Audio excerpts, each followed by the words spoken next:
আমি অফিস থেকে সকাল সকাল চলে এসেছি।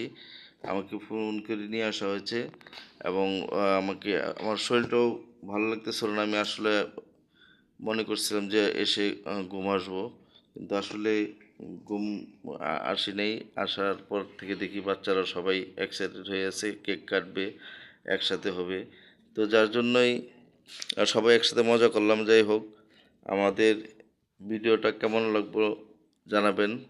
যদি ভালো লাগে তাহলে লাইক, কমেন্ট, শেয়ার দিয়ে আমাদের পাশে থাকবেন।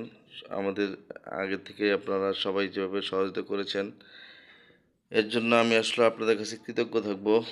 সবাই আমার ভালোবাসা যেভাবে আমাকে ভালোবেসেছেন, ভালোবাসা অবিরাম। তো দেখেন ফারুয়া খুশিতে খুব নাচানাচি করছিল। আসলে আমি কয়েকদিন যাবতই মন খুব খারাপ ছিল। ওই সবারই মন বাচ্চারা বাচ্চারা